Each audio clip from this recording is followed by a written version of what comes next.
This is the second episode of a two-part series with Dr. Robert Cialdini, the godfather of influence.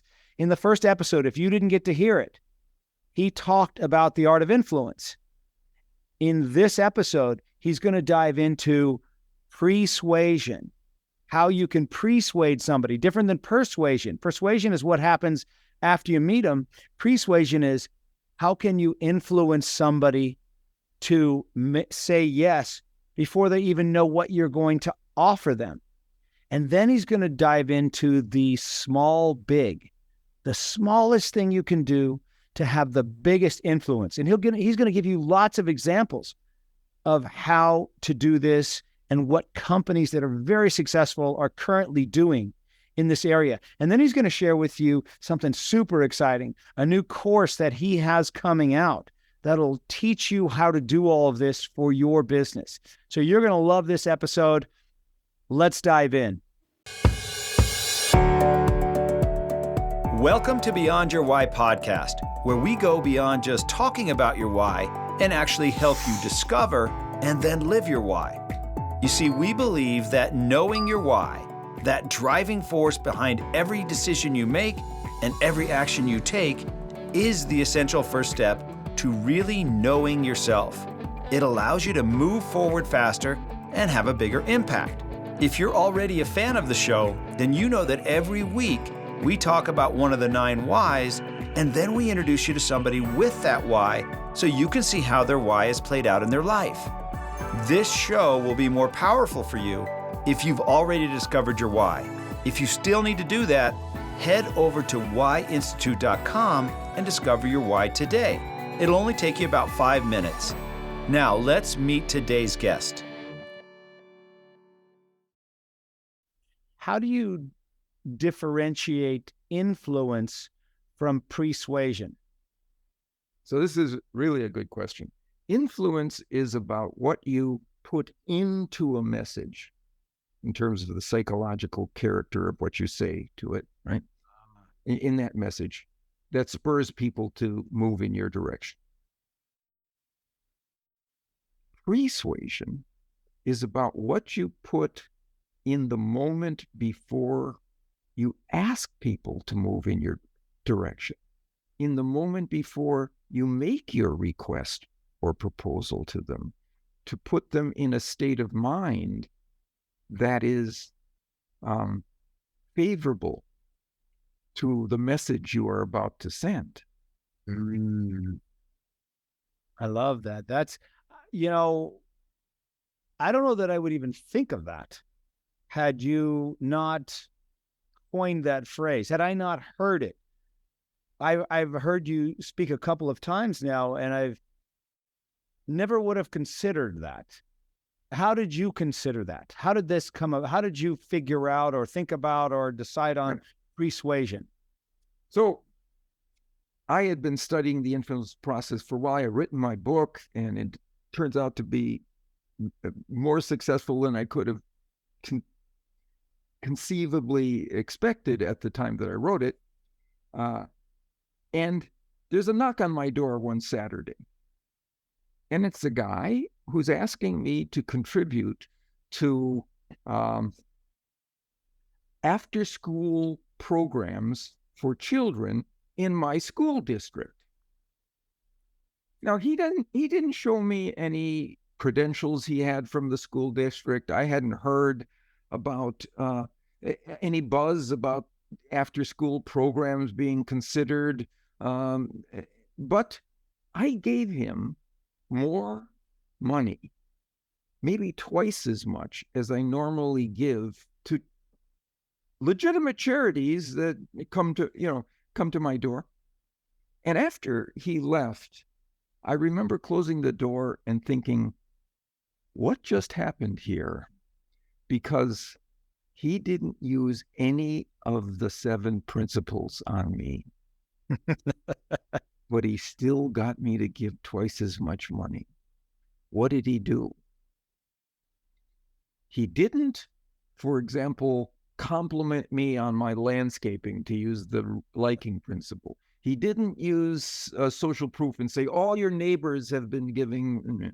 He didn't use authority in saying the best experts in the field of education say after-school programs are very important. He didn't use scarcity and say we have to get enough money before the start of the next school term in order to build these programs.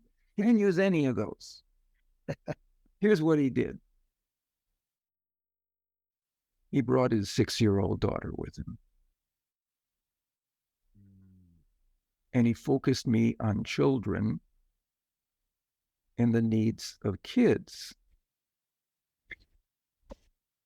And that's where my mindset was when then he asked me to help kids in their education.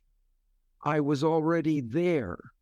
He had persuaded me, right? And I did. Because he brought to mind is the core element of the message he was about to send before he sent that message. So this is what persuasion, it's the ability to move people in the direction of your message before you send it. It sounds like some kind of magic, right? How can you get people to say yes to something that you're going to ask of them before you've asked it? I mean, it sounds like magic. It's not magic. It's solid behavioral science, because you know what your message is before you send it. So if you reverse engineer the process and you go to the moment before you send the message and put people in that state of mind, they are readied for the message before they've encountered it. Mm-hmm. And I've heard you tell, and I've repeated many times, the study about the guy that walked into the bar and asked the girl to go, if they would give him their number. And so if you will tell that, because that's the easiest one, at least for me, to, when somebody's asking, like, what's this persuasion thing? That's been the easiest thing for me to say, to have them quickly understand it.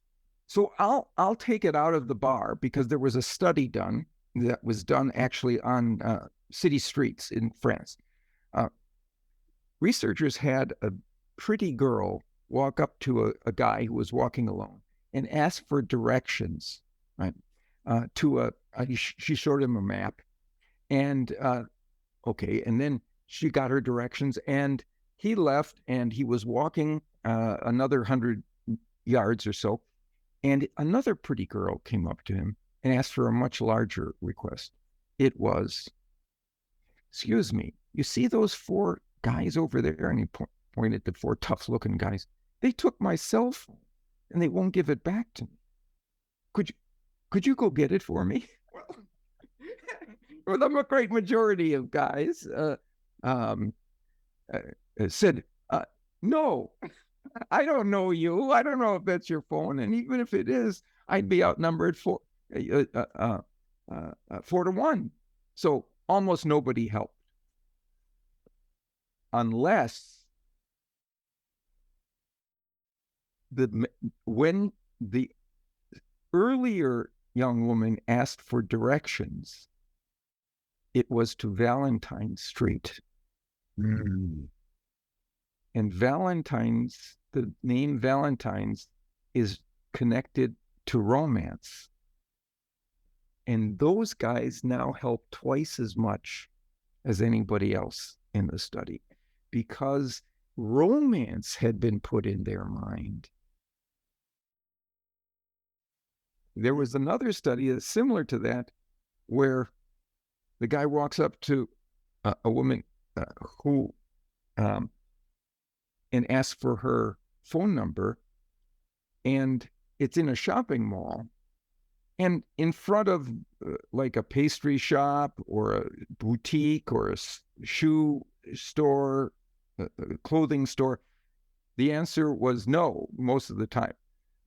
Just 12% of the time did this guy get a phone number, and he was selected to be a very handsome guy. But if he approached her in front of a flower shop, now 24% of them get the number, because flowers are associated with romance. So the larger point here is that if you're interested in romance, have something related to romance. It can be Valentine's Day, it can be flowers. There was another study. I love this research. A guy walks up to a woman, this was in a park, and asked her for a phone number. And the answer was no, most of the time, like 11% of the time they got a number. But if he was carrying a guitar case, the number doubled, because music is associated with romance. So it's the association to something that will come later in your request. But if you put it in first, people are readied for that idea and are more favorable to it. Mm. The one I heard you talk about before was asking if they were adventurous.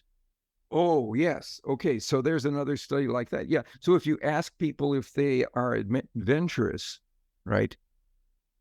94%, the great majority was in the 90s, say yes. Yeah. And then if you ask for their phone number or ask for a favor, right? A risky favor, they're significantly more likely, because you've put adventurousness into the, they've thought about themselves, and everybody said, yeah, I can remember times when I was adventurous. Yeah. So yeah. Go ahead. Same thing with helpful. There was a study where people were asked, do you consider yourself a helpful person? And if they said yes, and most of them did, then, well, could you help me with this survey? Now they're significantly more likely to say yes.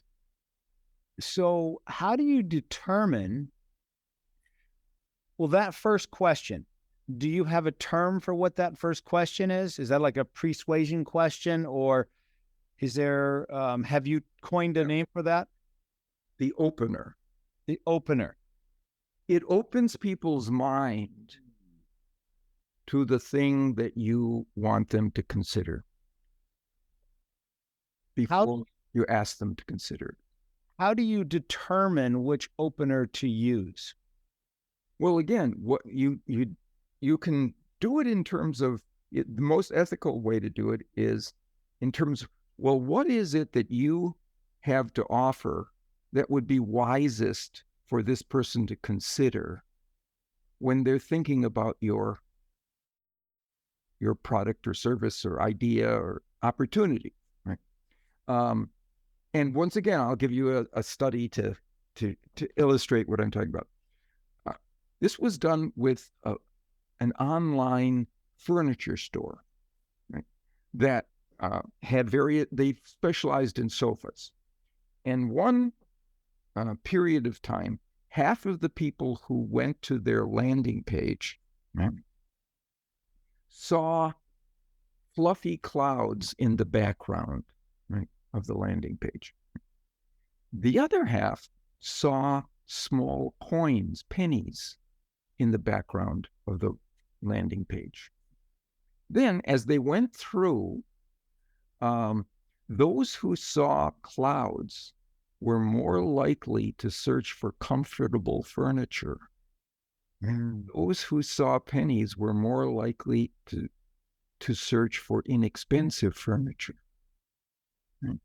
Okay, now, how does this, and by the way, they ultimately preferred to buy comfortable or inexpensive furniture, depending on the first thing they saw that put into their mind the concept of comfort or the concept of cost, right?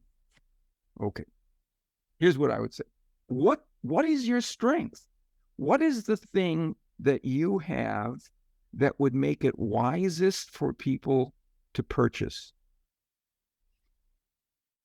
Is it reliability? Is it scientific evidence? Is it durability? Is it value? Is it cost? Is it comfort? Whatever it is that you have that would give people the best reason to move in your direction. The wisest move for them to make would be to move in, right? Because that's what you have for them. Put that in their mind before they go to your communication, and they will focus on the thing that's wisest for them to consider about your offer. So it's almost like you're saying, I know you need this, and you're probably going to make your decision based on one of those. So let me put you in that frame of mind with the one that my product or service has the best of. Exactly. Right. Yeah. So if it's a Toyota, let's just say, you want to focus on reliability. Exactly. So you put, right. And if it's a pharmaceutical product that has great research and so on, you want to focus on science, or,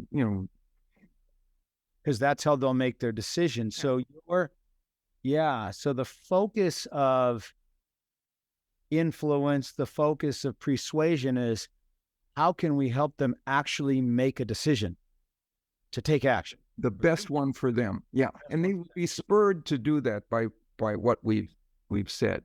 And so we want to make sure that they get the best one, the best outcome. So persuasion is different than, how is persuasion different than persuasion? Well, persuasion is essentially like influence. It's you persuade them by what you say first, right? But persuasion is it's different, and it's a piece of persuasive real estate that exists before the persuasion process, right? It's that moment before you send the message. We've never thought about it because we always think about, well, what's in the message? That's the key. Well, it is a key, but it turns out there's another one right before. There's a great Chinese military mind, Sun Tzu, the art of war, and he said, every battle is won before it's fought. What do you do first that arranges for you to be effective next? Love that. And and again, I don't know if this is a fair question. Which would be more powerful, persuasion or persuasion? See, I don't think there's one or another that would be more powerful. You need both to optimize, right? So you want to do both. Why? I wouldn't want to limit myself to one or the other. You put if you are putting into your message how unique and uncommon and rare the opportunity is because you have this scarce opportunity for them, well, put that in there, and also put the concept of scarcity, rarity, diamonds, or whatever is associated with scarcity first. Just put that in an image. When I think back to when I was a dentist for 30 years, if you start the conversation, one of the things I learned over time was, if you start the conversation about what they want or need after you do the examination, it's almost too late. Yeah. You can't, the key, this is what I found over all the years, is the key word was, whether somebody was going to move forward or not, was the word ready. I could not, if they're ready, I can do the worst of everything.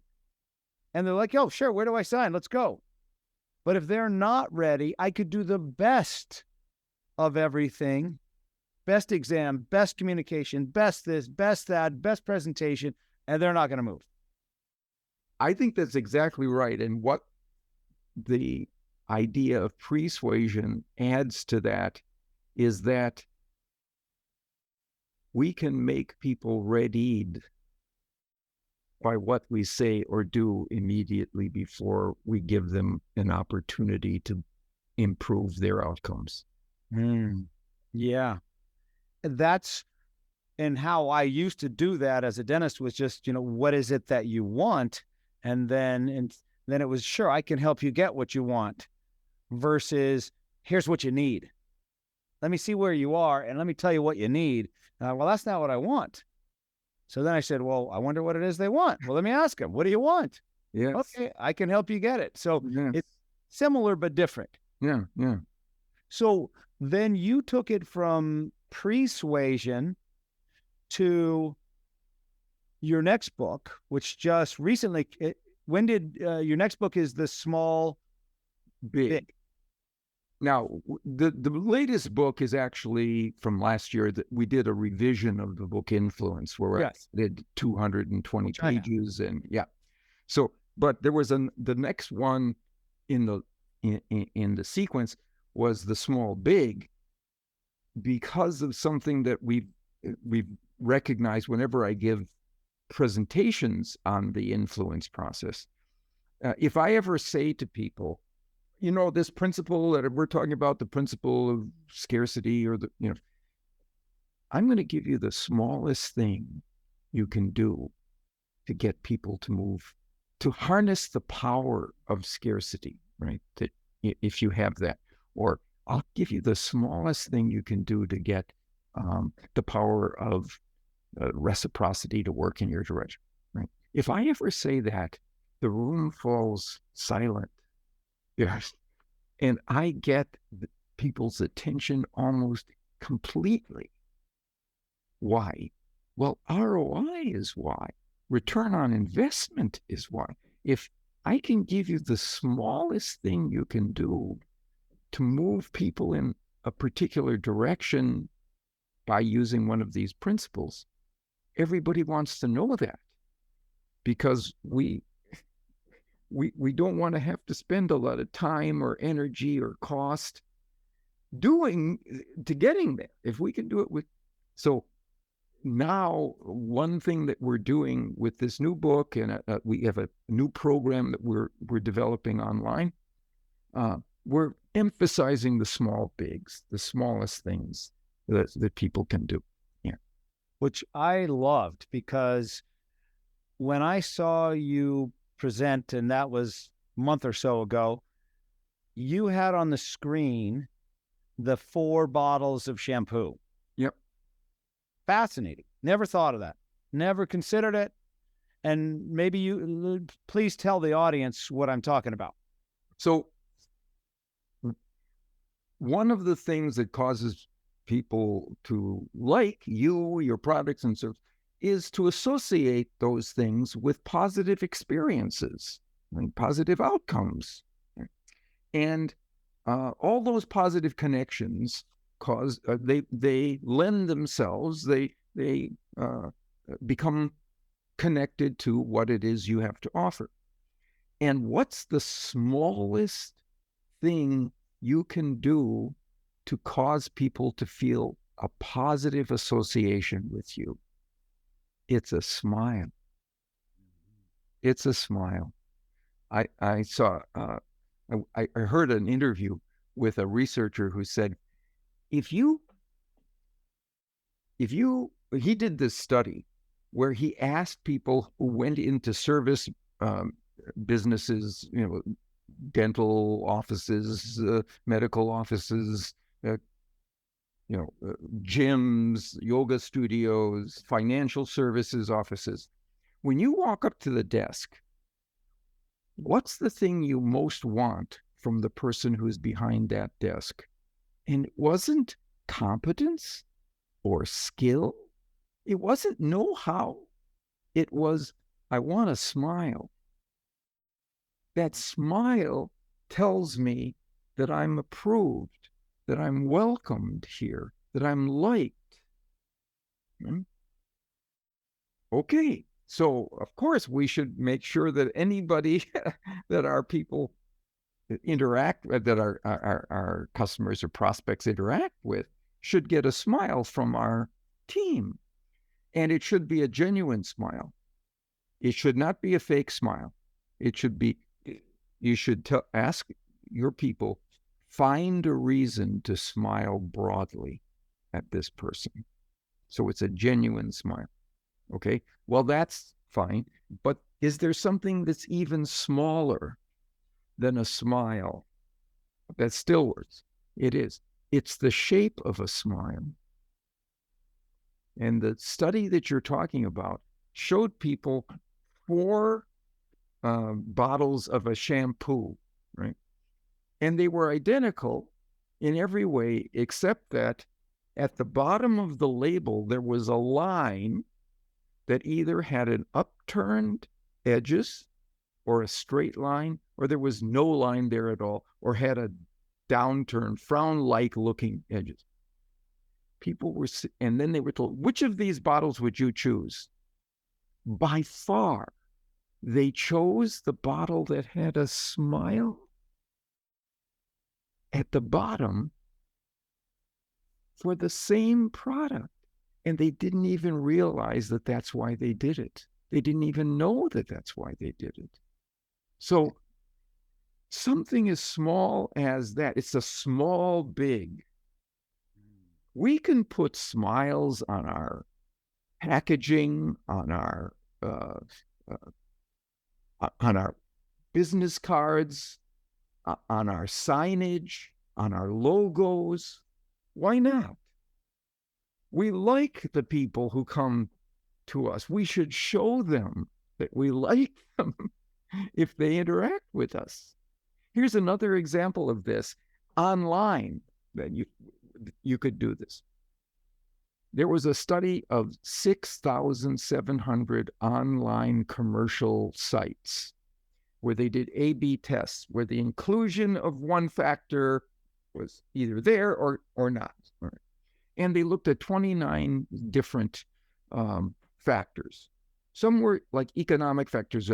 Is there free shipping? Some were technological. Is there a search function within the site where you can go wherever you want? Some were kind of sales related. Is there a call to action line at the end of your pitch? None of those was as effective as the 7 principles of influence.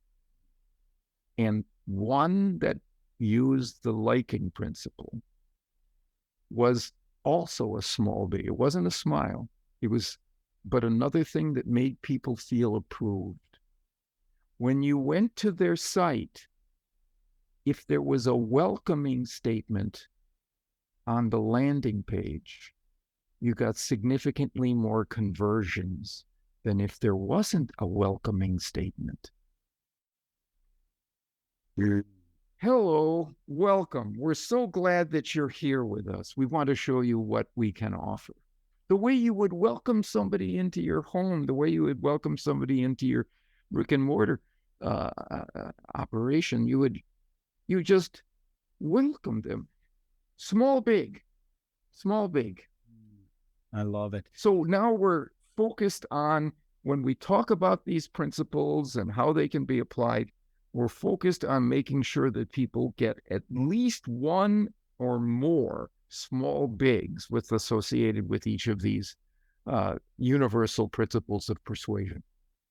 So that leads me perfect lead into what I was going to ask you next. You've got a course coming out. You've got a way, because if I was listening to this right now, which is what happened to me actually, is I was listening to you being interviewed by Joe Polish, and I was like, how do I get that? How do I find that? How do I apply that? How can I use that in my business? Because you have so much to offer, from the smallest, the small big to the 7 principles. what have you developed now to allow people to use this, understand it, implement it? We're about to launch next month a online on-demand program where people can go and get information about how to apply these principles ethically in business situations. And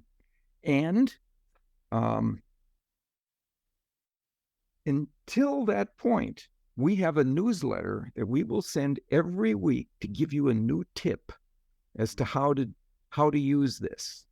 And it's at yourinfluencenews.com. If you go there, sign up for our newsletter, you'll get all the information about this new program that we've got, this online on-demand program, as well as a tip that is based in scientific research every week about how to increase your outcomes as a communicator. I love that. And so for those of you listening, I did this a while ago. I signed up, but I got something today that I needed to verify. So I went and verified it. But what the reason I'm telling you that is when you go sign up, notice the little things that they do, that Dr. Cialdini does and his team, that make a big difference. Little things like when you put your name in, how it says, "Hey, nice to meet you." Yep, it's a welcome. It's a welcome. And by the way, our logo for, it's called the Cialdini Institute, has a smile next to it.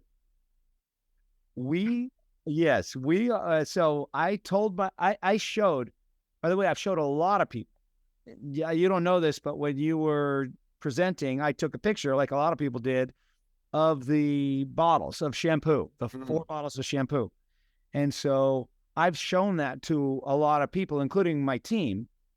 And so today we were redesigning one of our logos, and one of our team members came up and showed her version of it and said, "What do you notice about this?" And so she had put a smile on that logo because of what you said.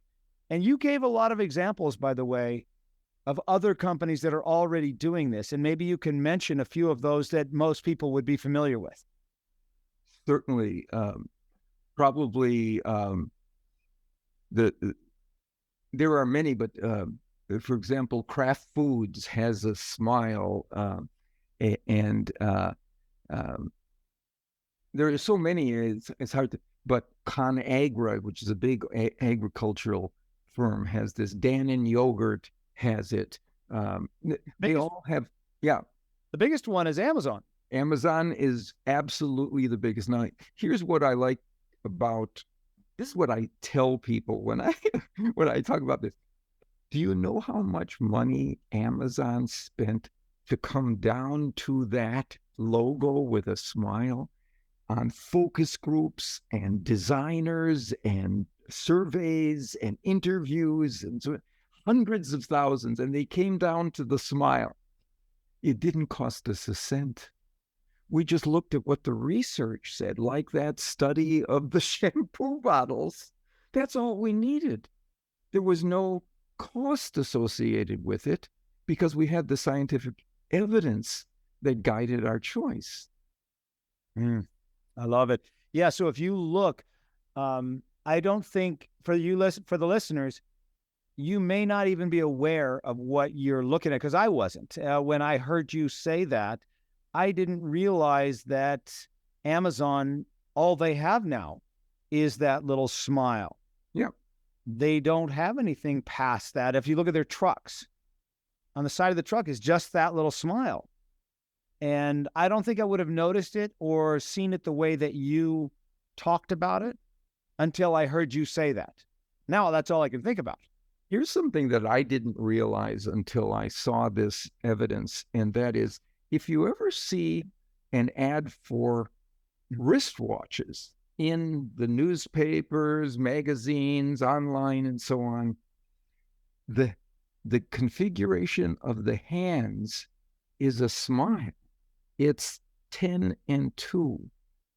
It didn't used to be that way, but they did a lot of research and they found that people not only liked the ad more if the face of the watch had a smile on it, they liked the watch more and said they were more inclined to buy that watch. And again, without realizing that it had anything to do with a smile. It was just unconsciously resonating in them that there was a smile there. I am not sure if this is true or not, but I feel like I've seen it somewhere where I saw two watches compared to each other, and one was the smile and one was a frown. Yeah. And I don't know where that was, but now it makes sense.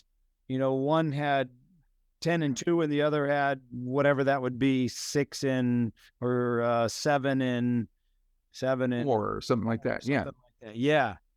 And now it would make a lot more sense. Exactly.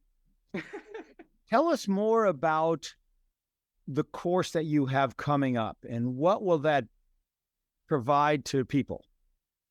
So first of all, it's a online course, and because it's on demand, it means you can go in and out of it at any time, and you will see a set of examples, and I will be narrating it and talking about the principles of influence, about the small bigs that can be used and how to employ them ethically. Where this is, I can't tell you, it's how grateful people are when I speak and I talk about the importance of ethics. So at least one or two people come up every time and say, thank you for that. I want to be able to be successful without having to feel like a worm. You know, I want to be able to be successful and make it right for people. And so what we say is that it's about scientifically based evidence. It's about application of that scientifically based evidence to business choices. And it's about the ethicality of those applications. We only can do this in ways, and we point to the ways that you can harness these principles in entirely ethical ways. So those are the three features of it. And then for those individuals who pass at a certain level of it, we give them an evaluation to make sure that they understand all of the material. We offer them the opportunity to be coaches for those who have yet to go through and who would want some guidance and coaching expertise in helping them stay true to what they've learned as they go forward. So more and more of this is going to allow you to know that people are implementing it the right way, right? Exactly. Yeah. Why did you decide to do a course? I'm a teacher, Gary. I grew up wanting to be a teacher. And what I recognized is that my reach was very limited inside the classroom or even inside a presentation at an event, right?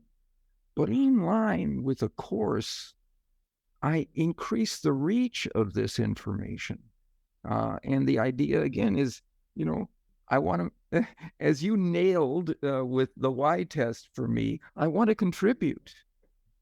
And so this allows me to contribute to a greater extent by increasing the scale and reach of the information.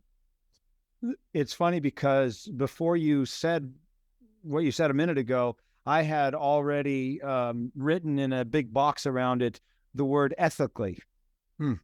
Because, and then you started right into it. I was going to pick up my iPad and show you because I've got about, I don't know, 10 pages of notes from what we've been talking about. But there's no real way for you to guarantee it's ethically other than to teach it that way. That's right. That's right. To teach it that way. And the difference for us is you point to something that's already there in the situation. True social proof, true scarcity, true authority, whatever it is, which educates people into assent. You never trick them. You are just raising something that's truly there to consciousness, and then that steers them in the right direction because it's truly there. There is authority and opinion. There is popularity and so on. Yeah. So you have studied quite a bit, and I mean, that's what you've done the last many, many years. What are you studying next, or is that a fair question? Persuasion. Aha. So we've got persuasion, we've got persuasion, and we've got persuasion is, what do you say after someone has said yes that keeps them engaged and part of your brand, loyal to the choice that they've made. Right. Right. Part of your yeah, so they stay with you, so that the change that you've created isn't temporary, it's durable. Wow.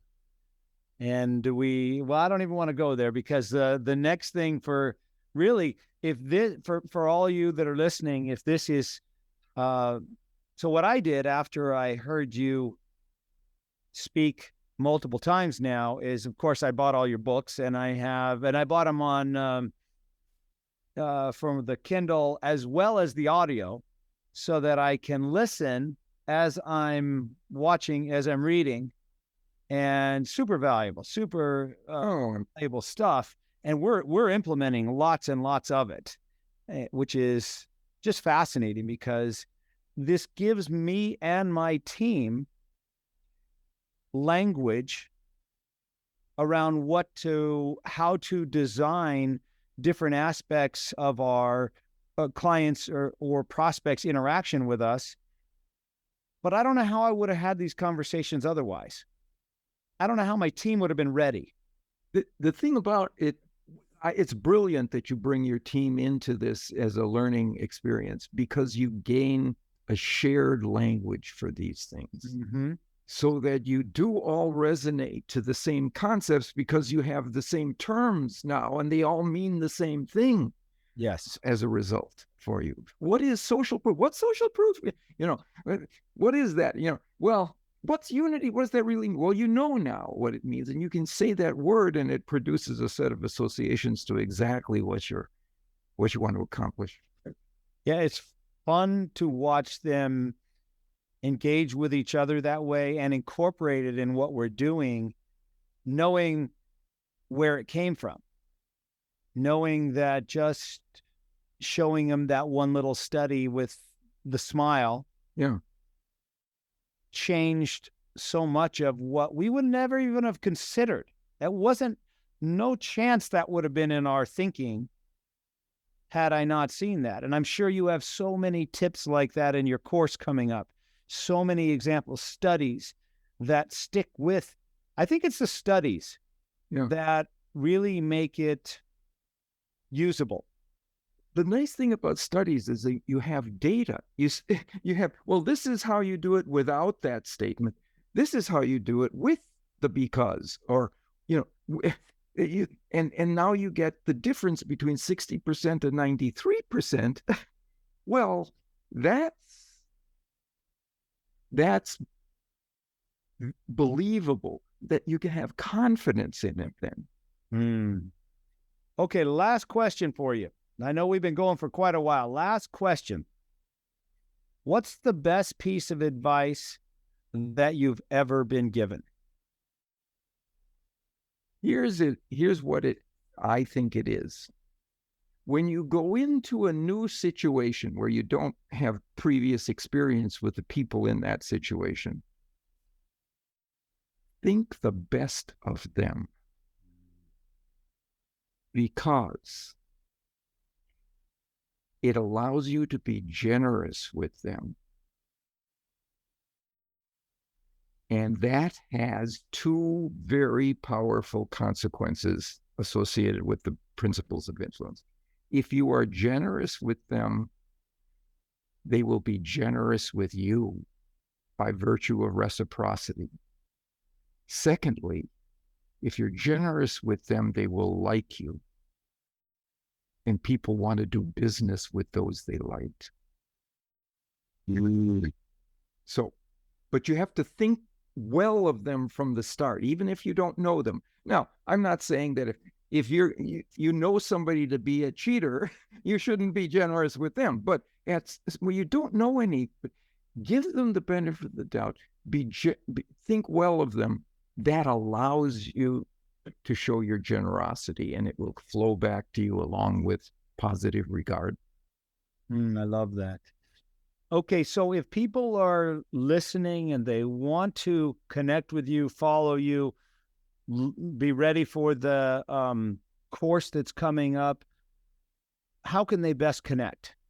Again, the best way would be to go to our newsletter, which will give them all the information about that course, how to sign up for it, and so on, and also these tips.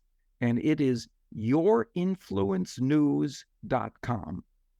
All one word, yourinfluencenews.com. Awesome. Thank you so much for being here today, Dr. Cialdini. I've been looking forward to this since we talked, and you've the stories, you shared so much great knowledge that's usable, implementable. So thank you so much for being here. Well, you know what, Gary, I really enjoyed this session that we had, because it wasn't an interview, it was a conversation. And I learned from the insights that you provide. It was great.